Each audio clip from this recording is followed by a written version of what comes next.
Coach, when you go through a game like this, and especially kind of how it ended there at the end, what are your emotions like, and what are you feeling, and are you trying to see the next play, or I don't know what's going on?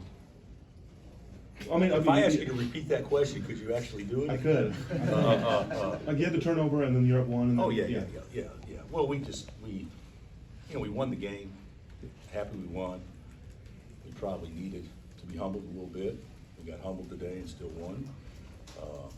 We screwed up the last possession, obviously, on multiple times. We gave up the uncontested layup with no time left on the shot clock. He throw it in and we turn it over. Grady's better than that, but just not being strong and everything. And I would like to think that if Juan was in the game, we'd probably do a better job of getting him the ball and maybe not have to throw it into another. But still, you got to be able to make the play. But I told our guys after the game, I'm happy we won. But if that was a second round NCAA tournament game, our season would be over.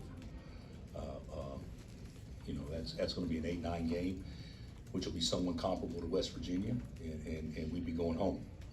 So hopefully we can learn from that. I thought Juan was great. I thought Kevin was great. I thought everybody else just kind of pieced it together. The bench, played 11 minutes the first half and had 6 turnovers. We charged probably 6 times, and that was part of scouting report. We didn't do a lot of things right. Our ball and body movement wasn't as good. And our energy defensively was at its best there on the last possession, but I know you can't play like that every possession, but we didn't come close to assimilating that early in the game. So a lot of things we can get better from in this game, and fortunately we can do some learning through winning as opposed to learning through losing, and at this time of year you want to try to avoid that as much as possible. So all in all, it was a good day, but certainly not a well-played game by us. Give West Virginia all the credit on that. You answered every question there, so I'll ask you. He asked us several of them. It's kind of open-ended. Good call. Way to take it and run.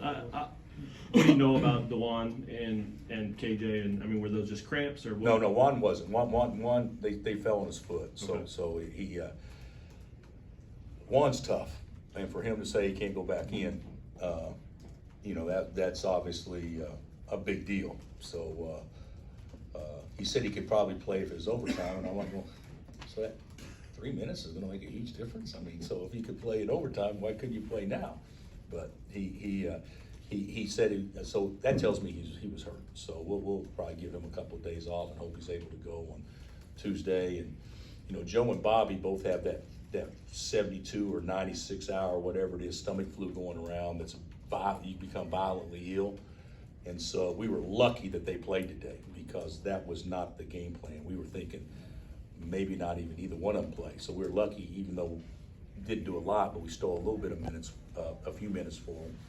And then, but KJ was just a cramp. So, other than Juan, I think we got through it okay. And when you talk about, piecing it together, what's the value in that? Whether it's possession to possession or big picture like you were talking about. How important is it for your guys to, because when you guys play well, you look really good, but to understand that when it doesn't go well, you can still piece it together. How important is that? I think we're getting that. I think we're getting that. We didn't play well at TCU offensively and still won the game, and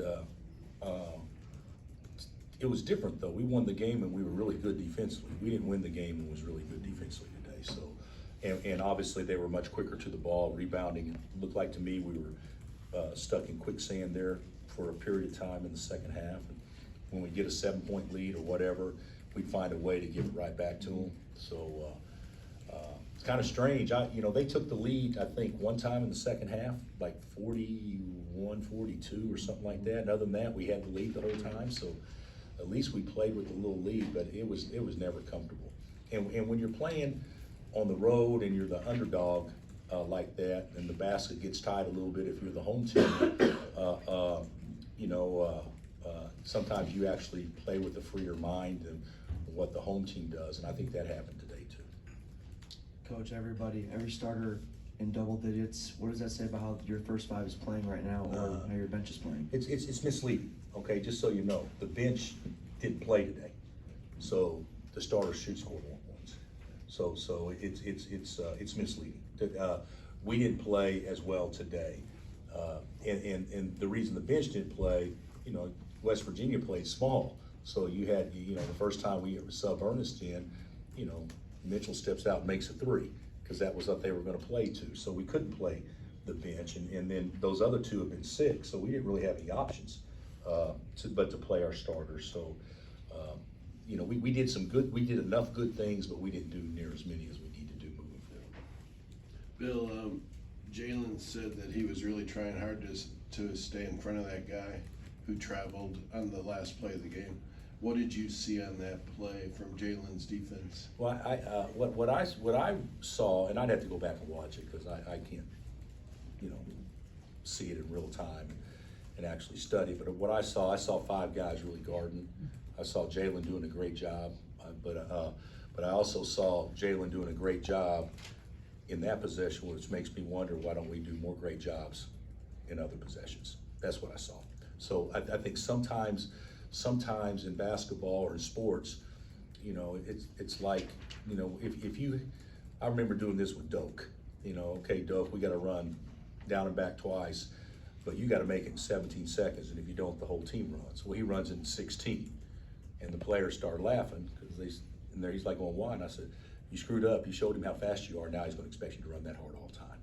So that's kind of what I see in that last possession. We're capable of being better than what we were today because he was really good there at the end. McCullough just ripped the ball from guys twice. Was that special defense from him? Yeah, he played. Yeah, he's a good defender. Now I thought Stevenson got him a couple of times today, but he's a good. He and Juan collectively are good defensively, and they're our best two defenders. And you know, he did a great job when Mitchell was trying to post him there at the end, and when we were switching five, and you know, he ended up taking his ball. But you know, I know Kevin banked it in, and that was luck. But he's making a lot of winning plays for us right now. Stevenson, Johnson, and Mitchell all looked like standout players. Do you think they deserve a bid? Well, you guys saw them play today. Does that look like an NCAA tournament team to you? And the answer is an emphatic yes. I mean, they're good, and the league's just really hard. The league is really hard, and they're really good. And you know, the thing about it is with Johnson, when we played Johnson the first time, he was hurt and didn't play. He makes a huge difference because he's so fast. And you know, I don't know if you know, we couldn't even run plays because he would deflect the pass or play between Juan and where the next pass is going, where you couldn't throw it, so your play's dead because obviously he's totally disrupted it already. He's really good, and Mitchell had a great game, and of course Stevenson can score with the best of them. Were there any special things said with you and Huggins today?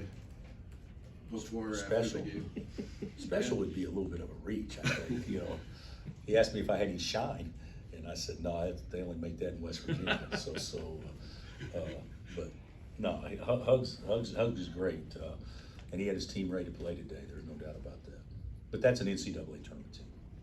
Coach, wondering if you could tell just how much more confident, more loose your group plays when Juan scored in the basketball? Well, we're a better team when Juan scores the basketball, but I don't think we played like a loose team today. But yeah, we're obviously much better when he's looking to score. And the way they guarded, you know, they squeezed ball screens and went under. They dared him to beat him, and he did. So that was fun to see him be aggressive like that. Did you know coming into this one that this was a game when Juan maybe had more chances to score? We thought that they would guard him the way they guarded him. Yeah. So. Big picture, you could tie for the title minimum on Tuesday. What do you think of the fact you guys are right there? Well, we got some help today. You know, I'm not going to leave out of here being negative. I'm leaving out of here thinking we're fortunate we won, and we can be humbled enough that we can get better from it. But to think that this team I heard Vital say today that this was the best league in NCAA college basketball the last 20 years. He said it. Now, I don't always agree with what Dick says, but I actually agree with that. I mean, that's a pretty bold statement. And to think after losing what we lost that you could come in here have a chance to control your own destiny and win a league championship at home, at least clinch a tie. To me, that's pretty special. So I certainly hope that we prepare in a way that, and the fans appreciate how hard that's been on our guys and what a good level and high level they played at for the most part all year long. Do you know who will give speeches Tuesday yet? Yes. Kevin and Jalen. Yeah, those are the only two. We got 6 seniors, but those are the only 2 that it impacts right now. So. Anything else? Thanks, Okay, Coach. guys. All right, guys.